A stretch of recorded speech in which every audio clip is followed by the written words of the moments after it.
Hey guys, you know the drill. This is Arab Wrestlers You Should Know, sponsored by Premier Pro Wrestling. Today, we're going to honor Aaron Stephen Haddad. You might know him as Damien Sandow. You might know him as Idol Stevens.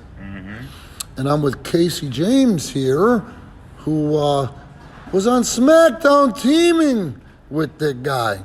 Now, before I hand it over to Casey, I want to let you know a couple of things. The first thing is Idol Stevens folks are of Lebanese descent, and that last name Haddad, which I think is winning the name lottery in Arabic, means blacksmith.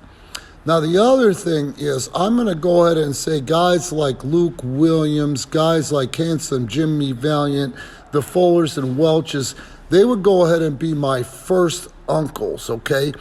I'm going to call Killer Kowalski like my second uncle. So that being said, Stevens was trained by Kowalski, which I never knew before, and that makes us, in my opinion, the equivalent of second cousins. Casey, what do you got to say about the man? Because I never heard you say anything bad about the guy. Second cousins to Kowalski, man. That's no, Kowalski's the second uncle. Second uncle. Making, Idol or Damien my second cousin. Oh, yeah, of course. Yeah, man. Aaron Stevens, Idol Stevens, tremendous guy.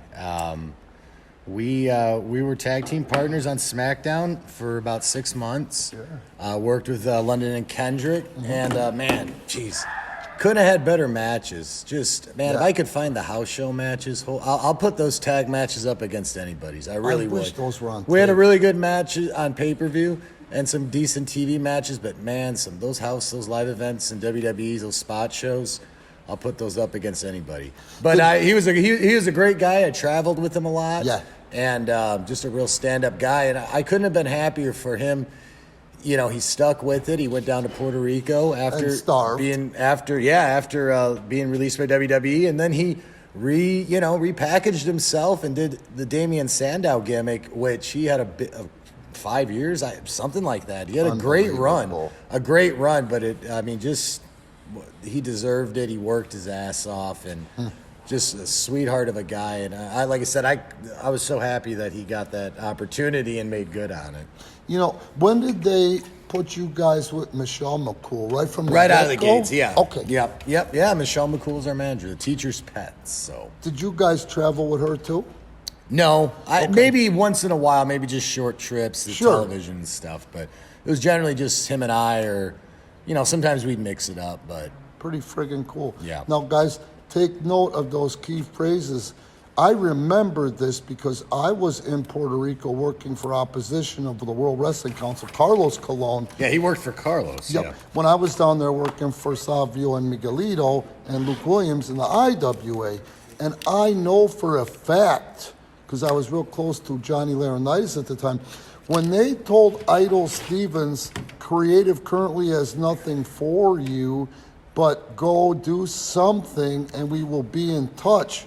Well, Johnny kept tabs on because that kid went and did it. He went down there and really probably made enough to live on, and that's it. That means like enough to eat. Yeah. And kept his head down and didn't bury the company on social media. I think he was good with his money, though. I think he had saved what he had made Smart for WWE. Kid. So, he went. He's not a dumb guy. He's a smart guy. So, he definitely knew that he was investing himself to go down there, that he wasn't going to make a fortune or, just the money that you're going to make at that time in Puerto Rico, which ebbs and flows. But and the most important thing was showing WWE you're still in this business. Yeah. They're looking for that emotional maturity. And I'm going to say he's one of those emotionally mature guys because he had to be 35 when they brought him back before the push. Early 30s? Probably early 30s. You guys were what when you first got a push? 22? 23? No, yeah, 20. Maybe I think I was probably 24, 25. Okay. I don't know if we're the same age, though. No, I think he's a little younger than you, but I didn't look at the birthday. Yeah, so he was probably about 30 when he got that, that's when you get your run. I mean, he's emotionally mature. That's they used to say that you never really started making money in this business until you turned 30. That's what it used to be. Now guys get in a lot younger. WWE likes the younger guys, but Territory They days. don't like the Territory. younger Well, I'm guys just saying, like anymore. territory days. Yeah. Even WWE, like 80s and 90s, like you never made real money till you turned 30. So. Well, I'm just going to say to you and to everybody listening, that's passe with the young guys anymore because they don't have to put up with the drama, and they found that out. But the point is, you get there when you're young and you plant those seeds, you know? But at the end of the day, the more things change, the more they stay the same. And what Casey was saying is that it took you 10 years to learn this business, and the second 10 years is your money-making years, and Idol Stevens is right probably about there. So I mean, he worked for a year in Puerto Rico, I think, maybe a couple, and then I think I'm reading this 2010. He was re-signed. He went back, he went down to Florida when they were still in Tampa.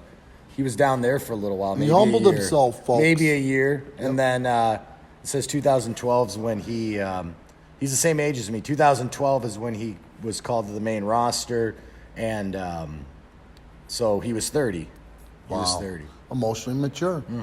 All right, man. Well, guys, again, this is Arab Wrestlers You Should Know in honor of Arab American History Month. Remember, sponsored by Premier Pro Wrestling with no YouTube ads, so at least have the decency to like and subscribe. And you can support Premier Pro Wrestling at the links in the description. Particularly take note of Patreon and Premier Pro Wrestling and Pro Wrestling Tees.